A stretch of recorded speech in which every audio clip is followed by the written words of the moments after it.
First of all, I would like to welcome each and every single one of you for taking the time out of your day to watch today's show. Today's show is something completely different, something not ordinary, man. We never ever done this before.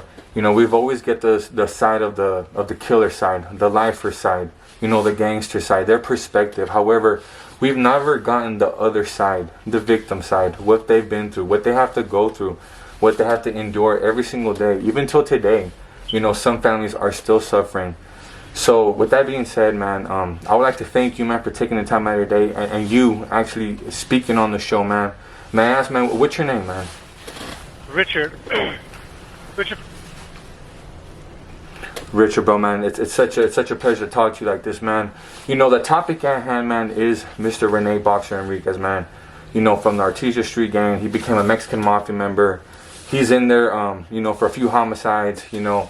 After those homicides, you know, he also participated in a few stabbings. He's also convicted sex offender. You know, up until the early 2000s, when his brothers were turning against him, you know, he decided to flip the script. So it wasn't like he had some type of epiphany or some type of awakening inside him, you know. But this is the individual who we're talking about. For those of you who don't know who Mr. Rene Boxer Enriquez is. Now, may I ask, what is your relationship to Mr. Rene Boxer Enriquez? How do you know him? The only way I know of him is because he murdered, or he had someone murder my cousin Cynthia Gavardon. So that's the only reason why I know of him. And you're just to elaborate on more, you said he's been convicted of a sex offense. Well, actually, he has raped at least 2 times that we know of. Once when he was a youngster, and once while in prison. And his reasoning behind that was because the individual that he raped was, so that was his excuse for committing that rape. But go ahead. Absolutely. I heard the same thing. You know, I always I didn't know if it was a fact or fiction. You know, it was just pure speculation. But now that you have confirmed that, that's actually a fact. Right, and he's admitted it. So it's not that I'm just going off of hearsay. He has admitted in these parole hearings, that these last few parole hearings that he's has come up for. Me, myself, and I personally, my uncle and I.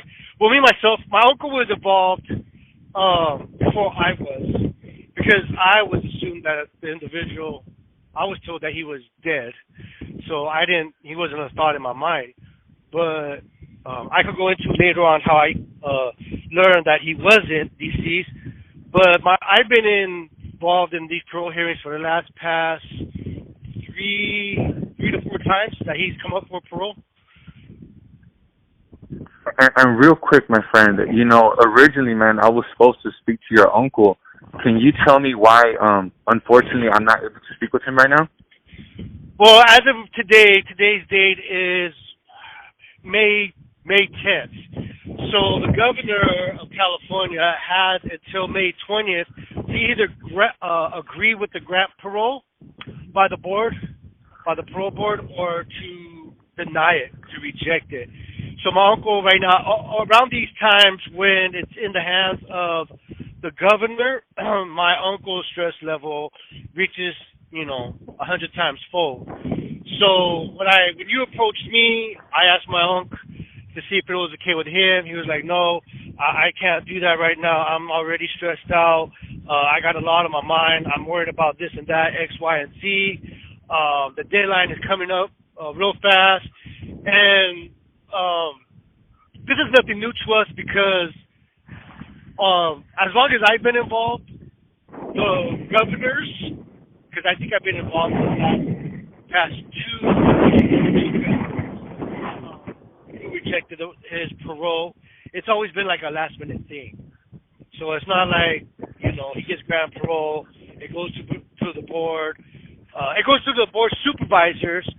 If they agree with the board members' decision, then they kick it to the governor. The governor has, I believe, 60 days or something like that. But it's not like he automatically makes a decision right when it gets to him. So, like I said, always takes some time. It's always a last minute decision, which we're not complaining. Not me personally, me myself and I, because it's understood. Whoever has other matters to attend to, so on and so forth. But this is just brings the stress level to my uncle to another level.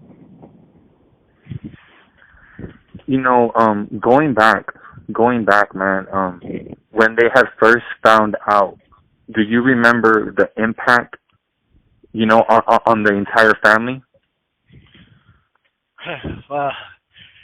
So when that situation happened, I was, oh man, she passed away. What was that? 89, I believe. 88, 89, I believe. You guys excuse me, my memory is not, tip top. I believe it was 80, 89. So I was about 10, 11, 12, if I'm not mistaken.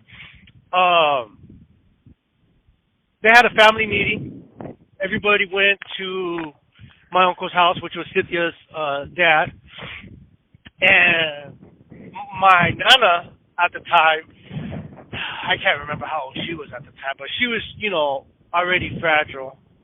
And Cynthia was one of her favorite grandchild.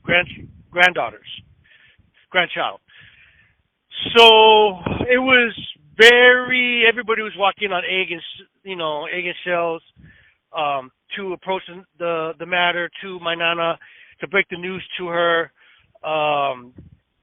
She was just told that she was just, something very important had to be told to her. So they went to go pick her up from the house, brought her to my uncle's.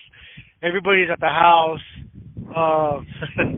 I distinctly remember a cousin coming into the house. I don't remember which one. Coming straight to my nana, bawling, crying, I'm so sorry, I'm so sorry, I'm so sorry. But we didn't break the news to her yet. No one wanted to break the news to her. My uncle actually left the house. It was just too much for him. And then finally when that happened, when my cousin mistakenly thought that everything was said and done, it just so happened that my uncle was back in the house, and I remember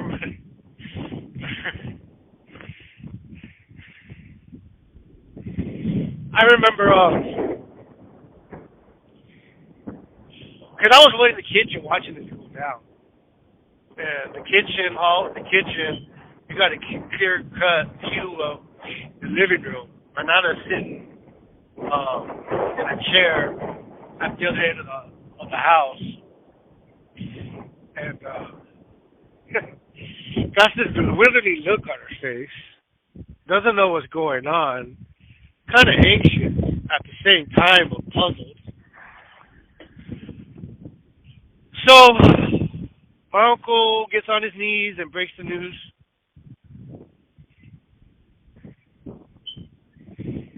He starts breaking down.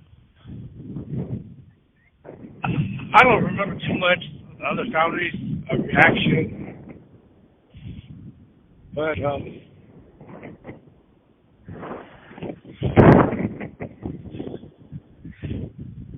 just my nana breaking down, wailing, crying, saying no, repeatedly, not my Cindy, not my Cindy. No, no, no, no.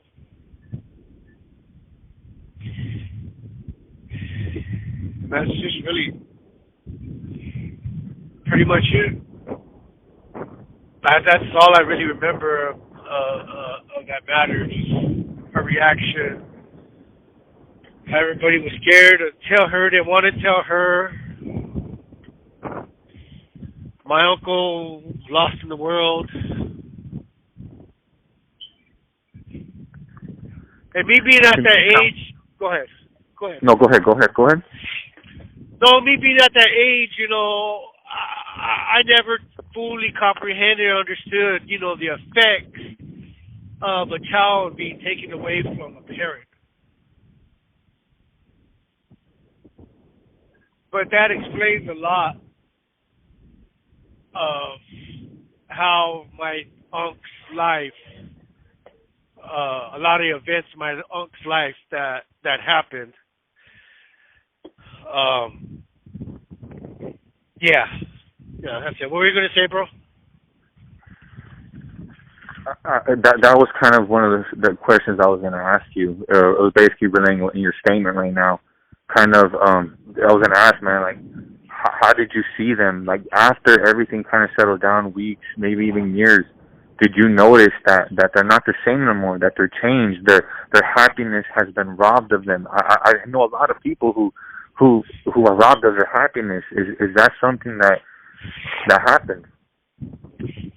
Well, my unks have it rough. So you could say there was a lot of elements, a lot of factors um, that contributed to, you know, his journey in life. But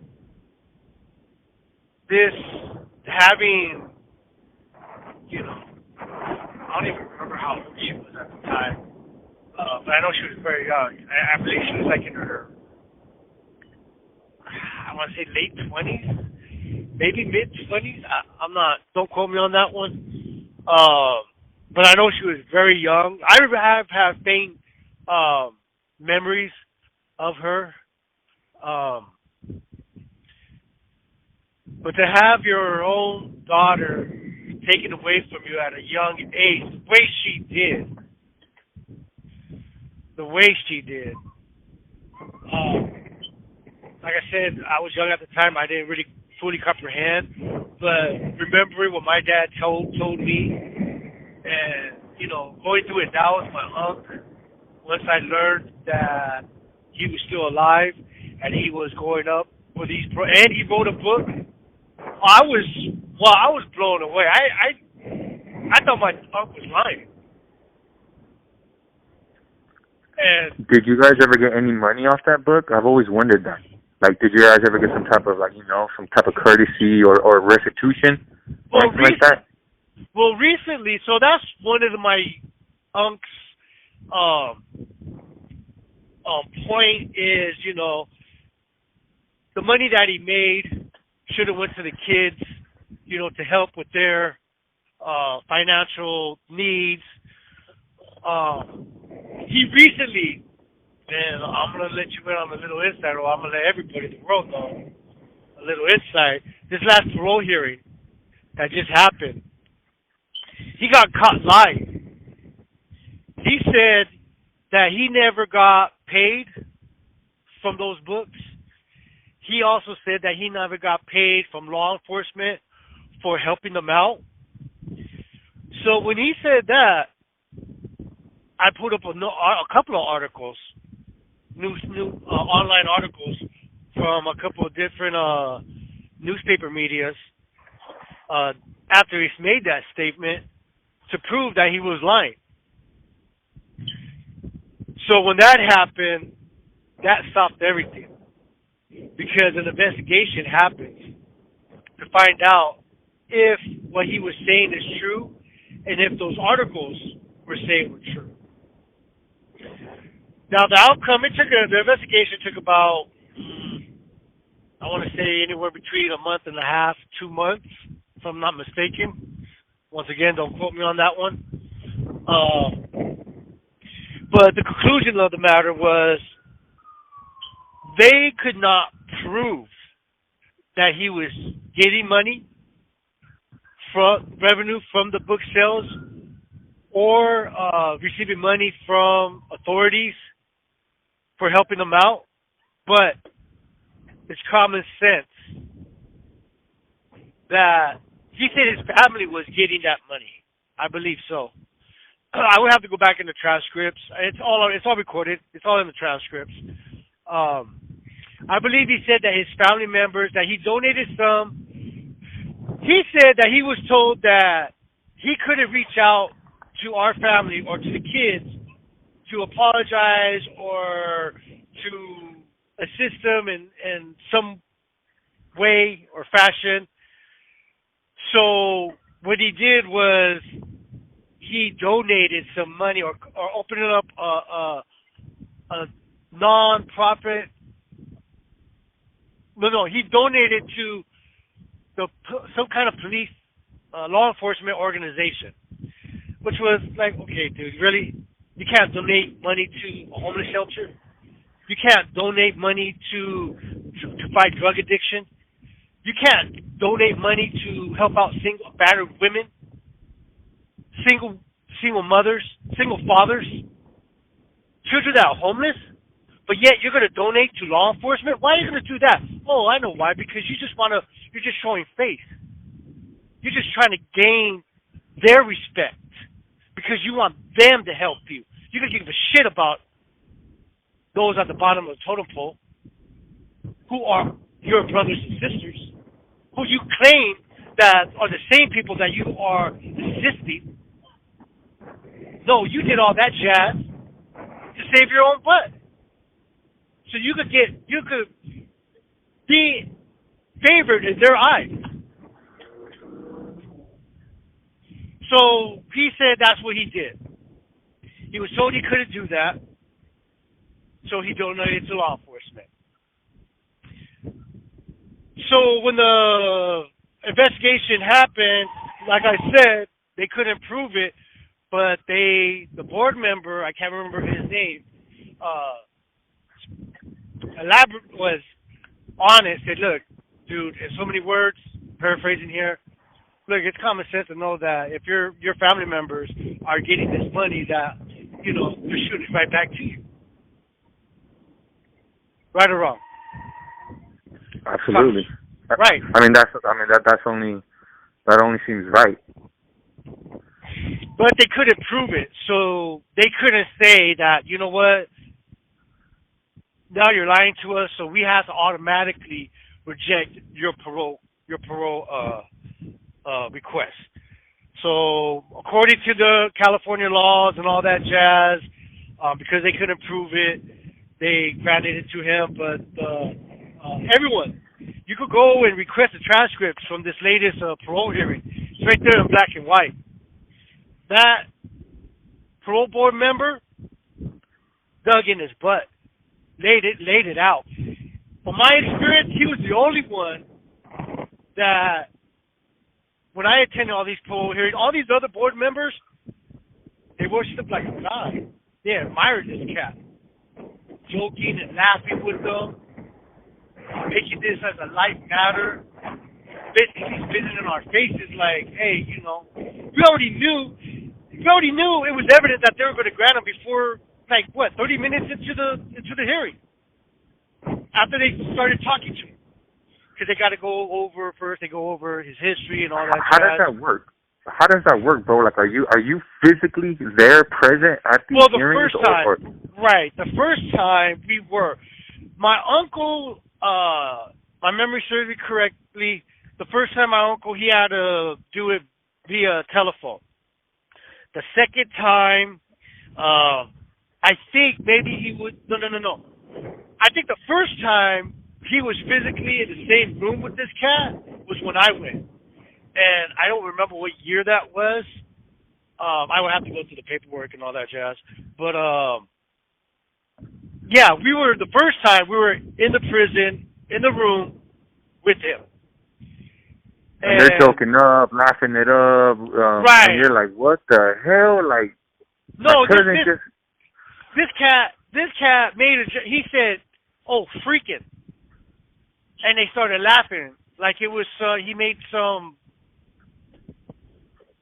like if it was Dave Chappelle or George Lopez making a comedy, doing a skit.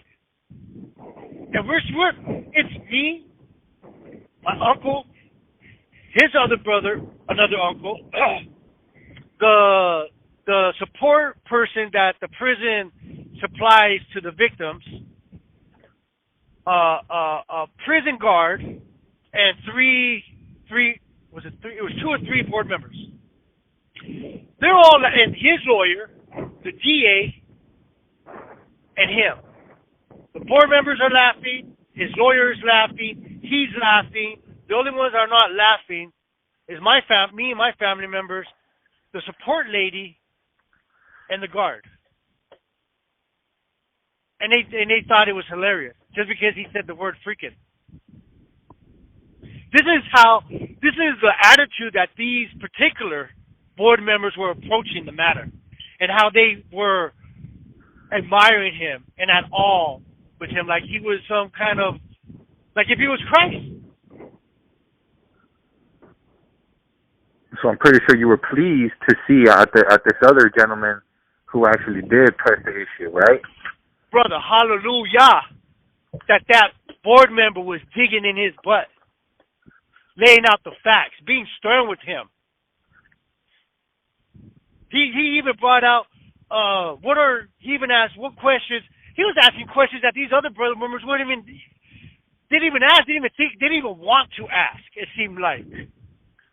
But he asked him, what's one of the steps that you learned from your sexual, your rape classes? I can't remember the name of the classes, whatever. And he laid out some things, and then so the board member was like, well, what about this? And he had no knowledge of it. So it's like, well, it seems to me that you're not ready. You don't fully understand your actions and the impulses of your actions and how you can easily do it again. They use their fancy words, and I can't remember off the top of my head. How easy you probably get into temptation. Right, exactly. So he even counted that as a strike against him. But like I said, for some reason, I don't know, they still granted him the parole according to their laws, rules, and regulations. So, yeah, we were excited. I mean, we rejoiced. We actually, after we were done, after they stopped, because they said, you know what, we have to put this hearing on hold until the completion of the investigation. We were jumping for joy, bro. We were jumping for joy. We actually went out for drinks after that. We went to Wilmington, had some dinner, and had a couple of drinks and celebrated. Not much, had a couple of drinks and left it at that. But well, we were excited. Hallelujah! It was a beautiful day that day. So where are we at now with Rene, man? What's going on as of today? As far as the granting of parole? Of parole, yes, sir. Right. So the board member, like they said, they had to give it to him because on paper he's doing everything right. And that's another thing. We could see through, you look in his eyes, you see the way he's acting. He's Front Street, straight up Front Street. He's playing the part. But on black and white, he's doing everything that he's supposed to be doing. They couldn't prove that he was getting money from these book sales and that he was being paid. Law enforcement was paying him for his cooperation with them. So they had no other choice than to grant it to him. And I have this argument with my uncle every single time we go out for parole. Unc, you have to understand. Is it right? No, it's not. But that's the way they have it set up. Can't do nothing about it. All we got to do is just send up those prayers, beg, plead, that the Most High God just puts it in the heart of the governor to keep that cat where he belongs. And that's what we've been doing, along with attending these parole hearings and doing what we got to do to submit information to persuade the board members to not grant him. I'm going to go on the record for this. I can see every parole, if the governors reject every single one from here on out, but I can see the parole board members granting it to him and it being left up to the governors from here on out. I basically told my uncle, you know what, Unc? I'm not even going to these parole hearings no more. It's a waste of time. It's a waste of energy. They're going to give it to him every single time. What we have to do is just focus on the governor. Send those letters to the governor. Go visit to him. Try to get that face-to-face. Let him see the seriousness of the matter. Pray on it. Go from there. But my uncle, he didn't want to hear that. He doesn't agree with it. So I agreed. Uncle, as long you want me to be there, I'm right there with you. As long as you want me to be there. But I tell you, it's a waste of time. It's a waste of time. Man, it's hard, man. I'm very sorry, man, everything you had to endure, especially your uncle, man. I cannot imagine me having a daughter myself. I just can't imagine that. I just can't imagine that. And not to bash anybody, but man, I seriously think the California prison system has gone soft. It's not it's not what it was. But that's what people tell me, and I wouldn't like to hear that my daughter's murderer, it now has tablets, now has these special privileges. From my understanding, he even had access to a few devices in his cell that nobody else had access to. Just certain things, man. And it's like, where did we draw the line, man? It's crazy. It's crazy how this whole thing played out, man. He used to be a Mexican Mafia member. He's a convicted murderer.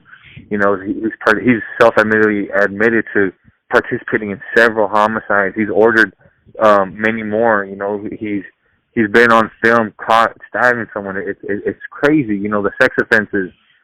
But then again, man, a lot of people do believe in rehabilitation and change. And me personally, oh man, I don't know, man. It's not for me to say who has changed and who has not.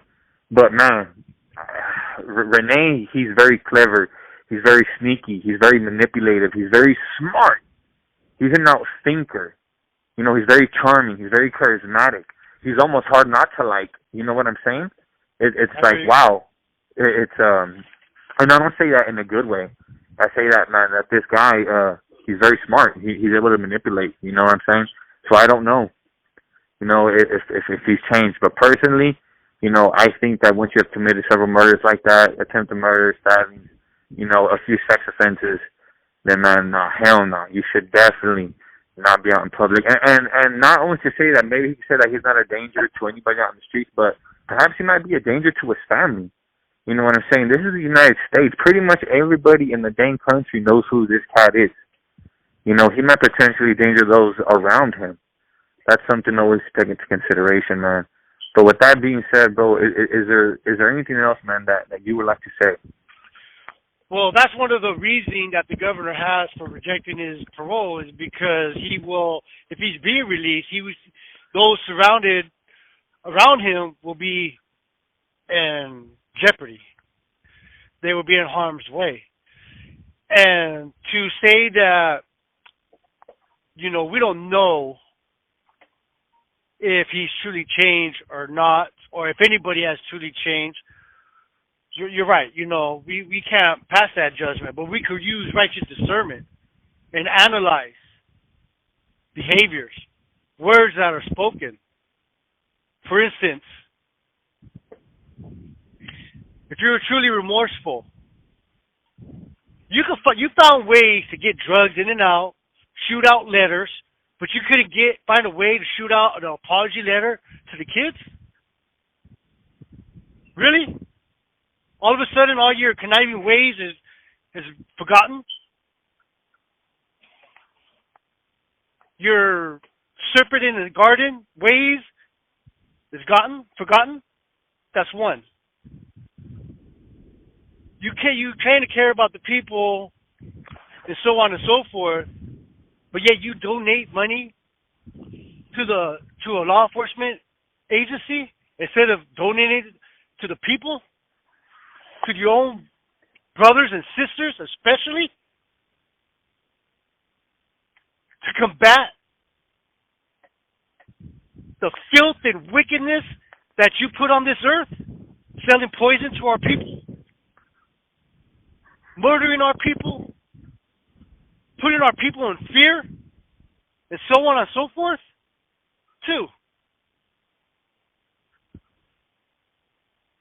you couldn't even look us in the eye when we were right there in your face.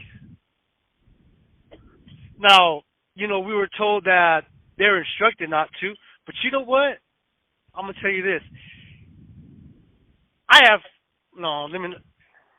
You're truly remorseful. You have victims in your face. You're truly repentive of your actions. You would have made it a mission to let the family know. Look them in their eye Let them know that you're remorseful of your actions. Even though you didn't pull the trigger yourself, you had someone do it. So not only is my cousin's blood on your hands, but the individual that you had to murder my cousin, his blood is on your hands also.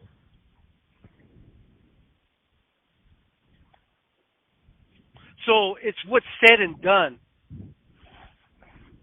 Action speaks louder than words. Didn't Brent Wood say that? I think it was Brent Wood, right? Or Al Green, it was in one of their songs. But anyways, yeah, that's how we know. That's how we know.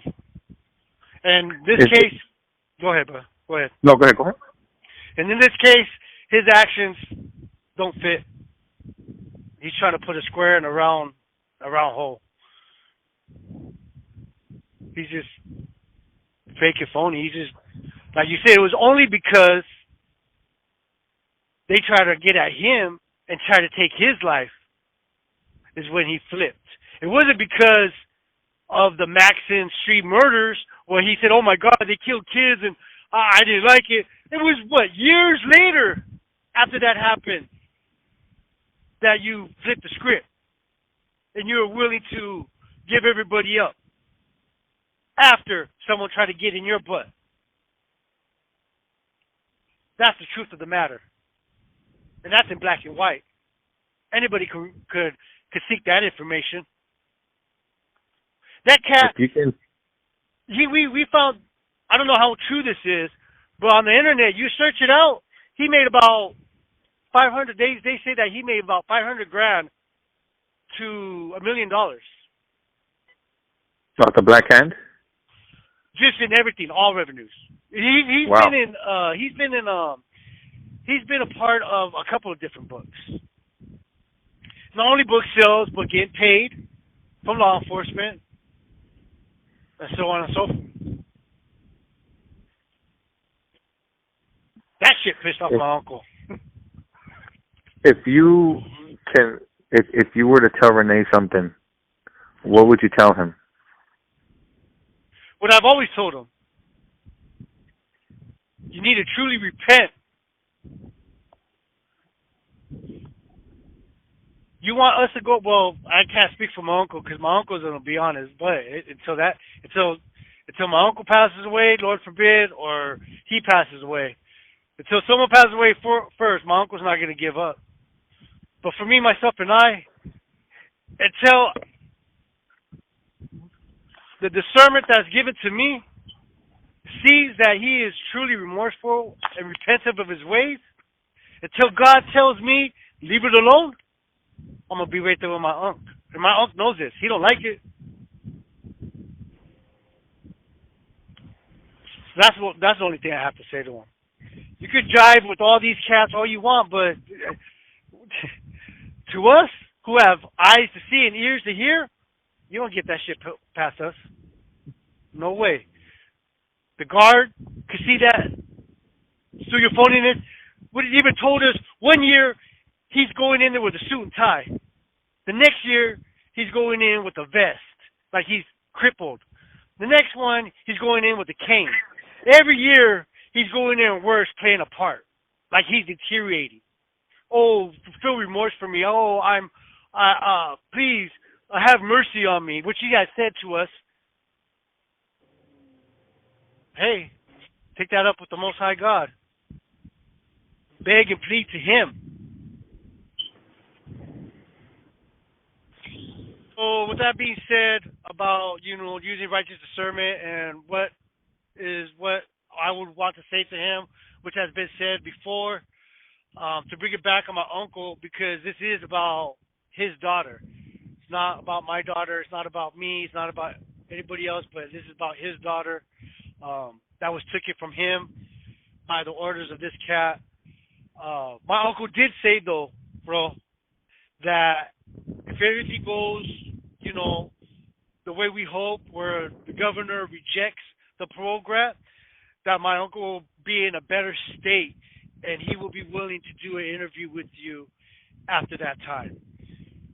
So, just wait until after May 20th until we get the word, and I got your number. I'll reach out to you, and we'll set that up. Maybe give him maybe another 30 days. Let my uncle, finally get his composure back and try to relax. It's very hard for him too, though, because every about year and a half we have to set up and go out there and get signatures for petitions and put down a game plan and do footwork and make phone calls and send out letters and all that jazz. So for my uncle, it's a never-ending story for him. It's just consumed his life for the most part, and it's never going to go away until unfortunately my uncle just is at peace. And I wouldn't give up on my daughter either. I would fight to my last breath. I hear you, and that's the way he feels. Yes, sir. Fully understood. So yeah, my uncle is like, it's just consumed his life for the most part. My uncle does not. I've never seen my uncle break down. Never in my entire life until recently, because of all this. This waiting for him to get the word of the parole being granted or rejected by the governor. I'm pretty sure he has ulcer over it. I'm pretty sure his hypertension, it does physical damage to you. Not physical damage, spiritual damage. Takes a toll on your body, on your mind, on your soul. And that's just, unfortunately, that's what my uncle has to look forward to every day. He's just dealing with this cat. He doesn't want to deal with this cat no more, but he has to. He feels the need to. So until so this is going to be his life of just sadness.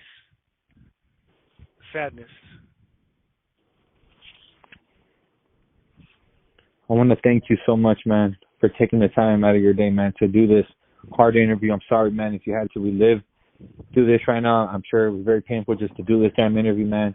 I can only imagine everything that you and your family have gone through, man. I'm so sorry. And that just, and it kind of, it's twisted, man, because I've never, ever thought about this side. Like, I almost feel like I became desensitized myself, interviewing all these people and getting all types of stories, and I never, ever really think about the other side, what they went through. And it's crazy. It's very saddening, man. All the people out there who have been damaged by prison gangs. Right. Maybe we could talk about that another time, because I did find it interesting that you did say that you never thought from the victim's, perspective and point of view and what they have gone through. And it's interesting. But you know what? It's a beautiful thing that you recognize that now. Now let's see what you do with it. Absolutely, man. Thank you for this, man. I really appreciate you, bro. And you take care of yourself, okay? You too. All right. Peace and blessings, bro.